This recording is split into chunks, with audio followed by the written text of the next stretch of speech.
Hi everyone, welcome back to our YouTube channel. ನಾನಿವತ್ತು ಈ ಚಳಿಯಲ್ಲಿ ಬಿಸಿ ಬಿಸಿಯಾಗಿರುವಂತಹ ಮಶ್ರೂಮ್ ಮಸಾಲ ಮಾಡೋದು ಹೇಗೆ ಅಂತ ತೋರಿಸ್ಕೊಡ್ತಾ ಇದ್ದೀನಿ. ಬನ್ನಿ ವಿಡಿಯೋ ಸ್ಟಾರ್ಟ್ ಮಾಡೋಣ. ನಾನಿಲ್ಲಿ ಮಶ್ರೂಮ್ನ ತೊಗೊಂಡಿದ್ದೀನಿ. ಇದನ್ನು ಆನ್ಲೈನ್ನಲ್ಲಿ ತರಿಸಿರೋದು. ಈಗ ಇದನ್ನು ಚೆನ್ನಾಗಿ ವಾಶ್ ಮಾಡಿ ತಗೋಬೇಕು. ನೋಡಿ, ಜೊತೆಯಲ್ಲಿ ಟೊಮಾಟೊ ಮತ್ತು ಹಸಿಮೆಣಸಿನ್ಕಾಯಿ ಅದನ್ನು ಕೂಡ ತರಿಸ್ಕೊಂಡಿದ್ದೆ. ಈಗ ಈ ಮಶ್ರೂಮಲ್ಲಿ ತುಂಬ ಇದೆಲ್ಲ ಇತ್ತು, ಮಣ್ಣು ಇದೆಲ್ಲ, ಅದನ್ನು ಚೆನ್ನಾಗಿ ಕ್ಲೀನ್ ಮಾಡ್ಕೋಬೇಕು. ಈಗ ನಾನು ನೀರು ಹಾಕಿ ಒಂದು 2 ನಿಮಿಷ ಕೈಯಲ್ಲಿ ಇದು ಮಾಡಿ ಹಂಗೆ ಬಿಡ್ತಾ ಇದ್ದೀನಿ.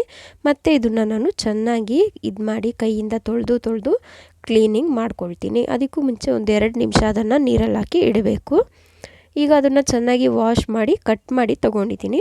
ನಾನು ಈ ರೀತಿಯಾಗಿ ಸಣ್ಣದಾಗಿ ಕಟ್ ಮಾಡಿದ್ದೀನಿ. ನೀವು ದೊಡ್ಡದಾಗಿ ಕೂಡ ಸ್ಲೈಸಸ್ ಟೈಪಲ್ಲಿ ಕೂಡ ಮಾಡ್ಕೋಬೋದು. ನಾನೇನಕ್ಕೆ ಈ ಥರ ಮಾಡಿದ್ದೀನಿ ಅಂದರೆ, ಇದು ಮಕ್ಕಳಿಗೆಲ್ಲ ಇಷ್ಟ ಆಗುತ್ತೆ. ದೊಡ್ಡ ದೊಡ್ಡ ಪೀಸ್ ಇದ್ದರೆ ತಿನ್ನೋಕ್ಕೆ ಅಷ್ಟು ಇಷ್ಟ ಆಗಲ್ಲ ಮಕ್ಕಳಿಗೆ. ಅದಕ್ಕೆ ಹೀಗೆ ಕಟ್ ಮಾಡ್ಕೊಂಡಿದ್ದೀನಿ. ಈಗ ಇದನ್ನು ಕಟ್ ಮಾಡಿ ಅದರಲ್ಲಿ ಸ್ವಲ್ಪನೂ ನೀರಿಲ್ದಲೇ ಹಿಂಡಿ ತಗೋಬೇಕು. ಈಗ ಒಂದು ಪಾತ್ರೆಗೆ ನಾನು 2 ಟೀ ಸ್ಪೂನಷ್ಟು ಆಯಿಲ್ ಹಾಕಿದ್ದೀನಿ.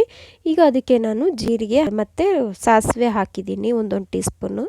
ಮತ್ತು ನಾನು ಇದಕ್ಕೆ ಶುಂಠಿ ಮತ್ತು ಬೆಳ್ಳುಳ್ಳಿನ ಕಟ್ ಮಾಡಿ ಹಾಕಿದ್ದೀನಿ. ಮತ್ತು ಒಂದು ದೊಡ್ಡ ಸೈಜ್ನ ಈರುಳ್ಳಿ, ಟರ್ಮರಿಕ್, ಗರಂ ಮಸಾಲ, ಧನಿಯಾ ಪೌಡರ್ ಇಷ್ಟನ್ನು ಹಾಕ್ಕೊಂಡು ಚೆನ್ನಾಗಿ ರೋಸ್ಟ್ ಮಾಡಿಕೊಂಡೆ. ಈಗ 1 ಟೀ ಸ್ಪೂನ್ನಷ್ಟು ಖಾರ ಪುಡಿ, ಒಂದು ಮೀಡಿಯಮ್ ಸೈಜ್ನ 1 ಟೊಮಾಟೊ ಹಾಕಿ ಚೆನ್ನಾಗಿ ಮಿಕ್ಸ್ ಮಾಡ್ಕೊಳ್ತಾ ಇದ್ದೀನಿ.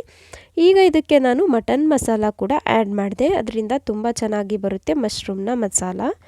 ಈಗ ಅದಕ್ಕೆ ಸಾಲ್ಟ್ ಟೇಸ್ಟಿಗೆ ಎಷ್ಟು ಬೇಕಷ್ಟು ನೋಡಿ ಸಾಲ್ಟ್ನ ಹಾಕಿ ಚೆನ್ನಾಗಿ ಕುದಿಯೋಕ್ಕೆ ಬಿಡ್ತಾ ಇದ್ದೀನಿ, ಸ್ವಲ್ಪ ನೀರು ಹಾಕಿ. ಈಗ ಇದಕ್ಕೆ ನಾನು 1 ಹಸಿಮೆಣಸಿನ್ಕಾಯಿನ ಉದ್ದುದ್ದವಾಗಿ ಕಟ್ ಮಾಡಿ ಕೂಡ ಹಾಕ್ಕೊಂಡಿದ್ದೀನಿ. ಈ ಟೈಮಲ್ಲಿ ನಾನು ಸ್ವಲ್ಪ ಮಸಾಲೆ ಎಲ್ಲ ಚೆನ್ನಾಗಿ ಕುದ್ದಾದಮೇಲೆ ಇದಕ್ಕೆ ಮಶ್ರೂಮ್ನ ಹಾಕಿ ಚೆನ್ನಾಗಿ ಕುದಿಯೋಕ್ಕೆ ಬಿಡ್ತಾ ಇದ್ದೀನಿ.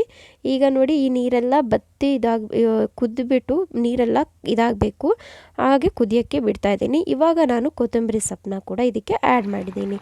ಈಗ ನೋಡಿ, ಟೇಸ್ಟಿಯಾಗಿರುವಂತಹ ಮಶ್ರೂಮ್ ಮಸಾಲ ರೆಡಿಯಾಗಿದೆ. ರೊಟ್ಟಿ, ಚಪಾತಿ ಮತ್ತು ಬಿಸಿ ಬಿಸಿ ಅನ್ನದ ಜೊತೆ ಸೂಪರ್ ಕಾಂಬಿನೇಷನ್. ಈ ರೆಸಿಪಿ ನಿಮಗೆ ಇಷ್ಟ ಆಗಿದ್ದರೆ ಲೈಕ್ ಮಾಡಿ, ಶೇರ್ ಮಾಡಿ, ಸಬ್ಸ್ಕ್ರೈಬ್ ಮಾಡಿ. Thank you for watching.